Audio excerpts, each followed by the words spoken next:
Ah, baseball. America's favorite pastime. You can't think of America without thinking of baseball. They go together just like America and apple pie. And when you think of baseball, as an American, one of the first teams that come to mind are the Los Angeles Dodgers.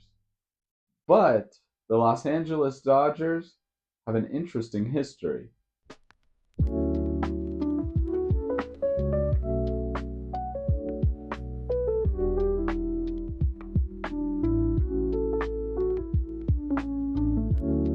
Hello, everyone. Welcome back to English on Autopilot. And in this video, we're going to continue the series of famous American sports teams.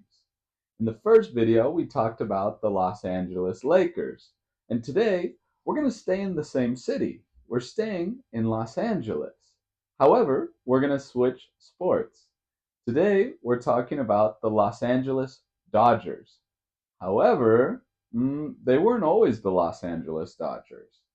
In the late 1800s, a team was formed in Brooklyn, New York, known as the Brooklyn Dodgers. Where does the name come from, the Dodgers? Well, to dodge something. If something's coming at me, and I dodge it, right? So the Los Angeles Dodgers, well, first, the Brooklyn Dodgers, got their name from the idea of trolley dodgers. In Brooklyn, there were a lot of trolleys, just like this one. And Brooklyn was a working class neighborhood. People went to work, and on their way to work, they had to dodge the trolleys as they crossed the street. Hence the name, the Brooklyn Dodgers, coming from the trolley dodgers. Now, the Brooklyn Dodgers played in this stadium right here, Ebbets Field, and it was historic. And the Brooklyn fans loved their team. Brooklyn, New York, had the Dodgers, and the Yankees were also in New York. But the Brooklyn Dodgers had a very, very important moment in history. This historic moment is when they included a player known as Jackie Robinson, number 42. Jackie Robinson was the first black baseball player that played in the MLB. Okay, the first black player that played officially in the Major League Baseball organization. Before this, when America was still segregated, black players had to play in the Negro League. Negro nowadays is a very offensive term to refer to black people, but that was the name of the league, where only black players played in it. No matter how good they weren't allowed to play in the MLB. But Jackie Robinson was incredible, was extremely good at baseball. And the Brooklyn Dodgers took a chance and they signed him to their team. And Jackie Robinson had a lot of success playing for the Brooklyn Dodgers. However, at first, it wasn't all sunshine and rainbows. It wasn't easy for him. There was a lot of racism from fans, from other players, and from people around the country. But Jackie Robinson didn't stop. Jackie Robinson continued to play, he worked hard, and has become one of the most famous players in baseball history, in all of baseball's history. Jackie Robinson is so important that baseball dedicates a day to him for breaking the race barrier in baseball. And on this day, every single player wears his number, wears the number 42. For those of you that are interested in Jackie Robinson, there's also a movie titled 42 that tells the story of this amazing and historic player. Now, the Brooklyn Dodgers played at Ebbets Field for decades and decades, and their fans loved their team.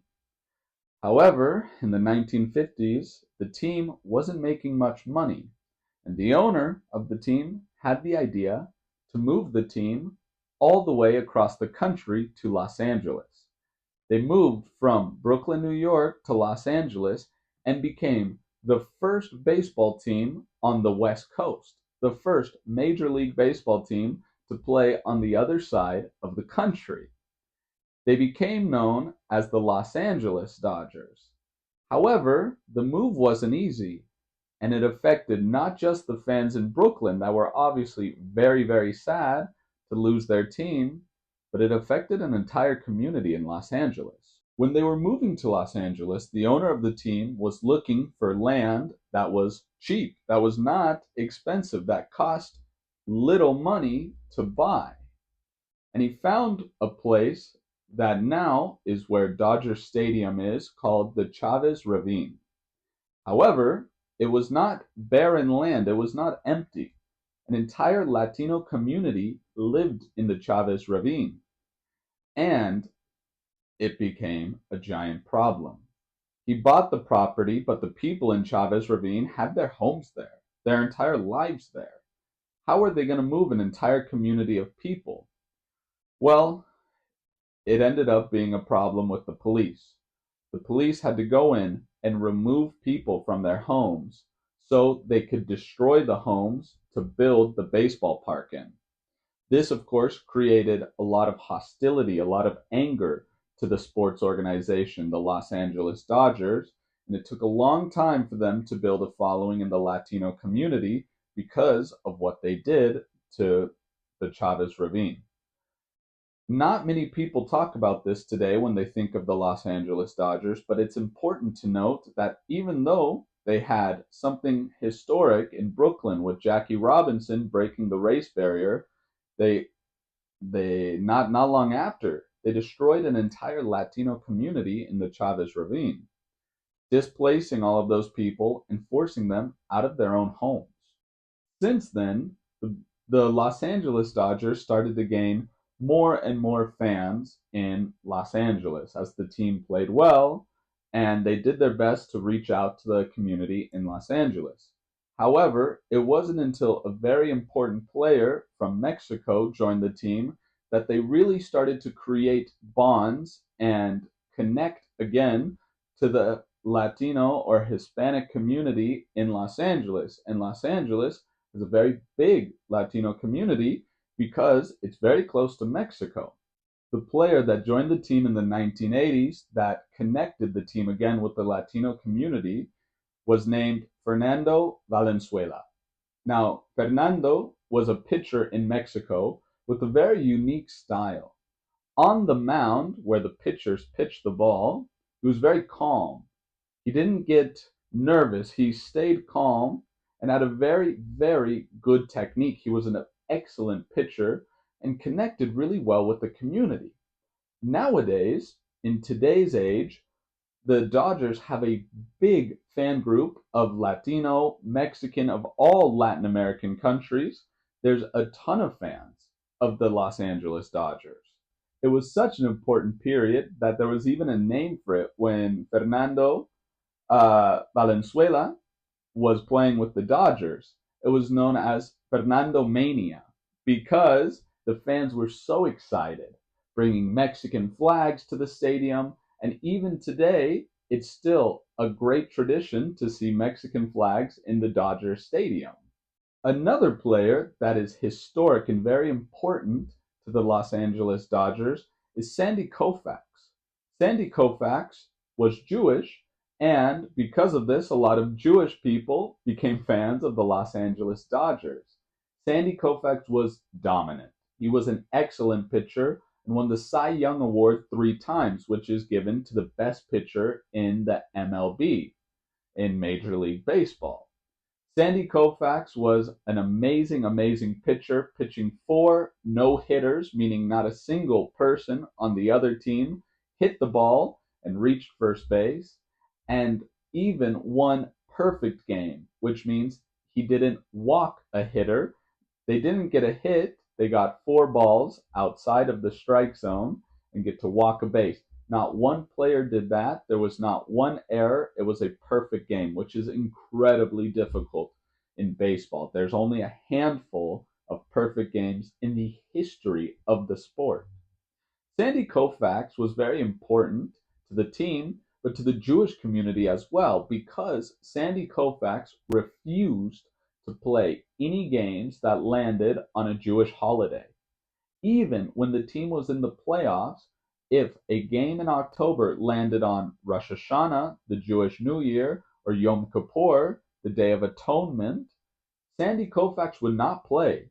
It was important for him to respect his religion and his culture, and even though his team was playing in important games, he chose personally that it was more important for him to respect his religion and follow really his faith instead of worrying about baseball.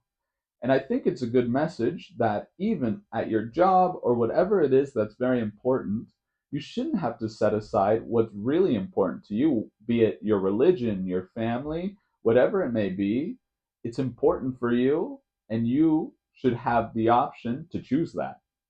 Another very famous pitcher from the LA Dodgers in recent times is Clayton Kershaw. Clayton Kershaw led the team to the 2020 World Series and helped the team win the 2020 World Series. The World Series is the playoffs in baseball. It's the final, it's the end.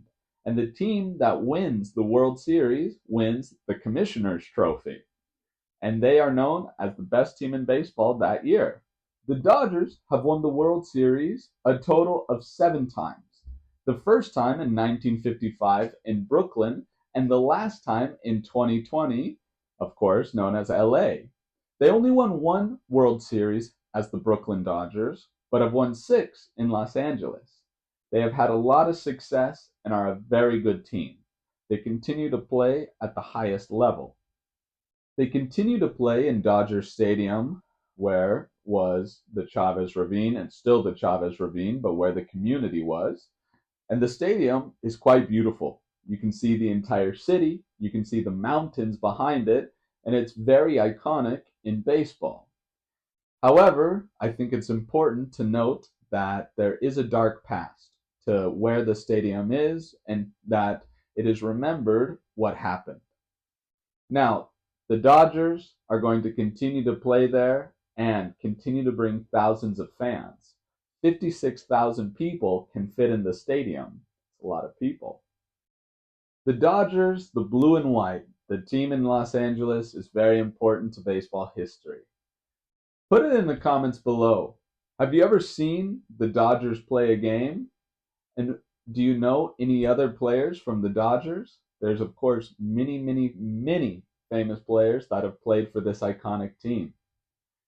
Okay, everyone, if you like this video, please give it a thumbs up. Subscribe to keep watching videos of the major American sports teams and videos on all sorts of topics to keep getting input here with English on Autopilot. Okay, have a good day, good week, good weekend. We'll see each other in the next video. Bye.